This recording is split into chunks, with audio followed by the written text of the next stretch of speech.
सम्भूता सुललितकरैः पल्लवयुता सुपुष्पा मुक्ताभिः भ्रमरकलिता चालकबरैः कृतस्ताणुस्ताना उचपलनता सूक्तिसरसा रुजां हस्त्री गस्त्री विलसति चिदानन्दलतिका हिमाद्री सम्भूता सुललितकरैः पल्लवयुता सुपुष्पा मुक्ताभिः भ्रमरकलिता चालकबरैः कृतस्ताणुस्ताना कुचपलनता सूक्तिसरसा रुजां हस्त्री गस्त्री विलसति चिदानन्दलतिका ఆ దేవి జ్ఞానలత, ఆనందలత. ఆ లత మంచుకొండన పుట్టింది. అందమైన అరచేతులనే పల్లవాలు కలది. ముత్యాల సరాలనే పూలు పూసింది.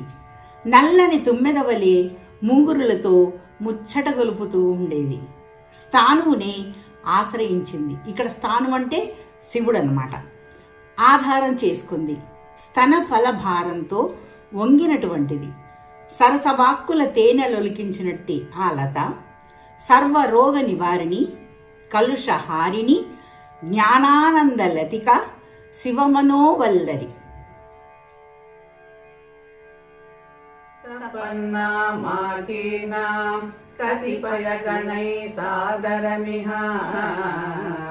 స్వయం తన్యే వల్లీ మమ తు మతిరేవాం విలసతి అపన్నైకా సేవ్య జగతి సకలైర్యత్ పరివృతః పురాణోపి స్థాణుః ఫలతి కిల కైవల్య పదవీ సపన్నా మాకీనాం కతిపయ గణై సాదరమిహ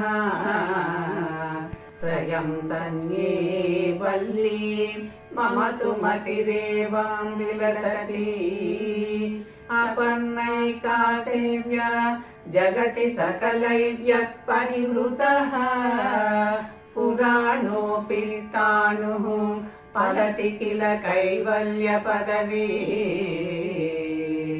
ఇహం తరించాలంటే అపర్ణ అంటే ఆకులు లేని తీగ. శివుణ్ణి పరిణయమాడాలని పర్ణభక్షణం అంటే ఆకులు తినడం కూడా మాని ఆవిడ శివుడి కోసం తపస్సు చేసింది. అందువల్ల పార్వతికి అపర్ణ అని పేరు. అపర్ణనే సేవించాలి కానీ సపర్ణని కాదు. ఎందుచేతంటే స్థాణువు ఆకులు కొమ్మలు లేని ఏనాటితో మోడు ఆది మధ్యాంతరహితుడైనటువంటి సనాతనుడైన పరమశివుడు ఆ అపర్ణను పరిణయమాడి అర్ధనారీశ్వరుడై మోక్ష ఫలప్రదాత అయినాడు.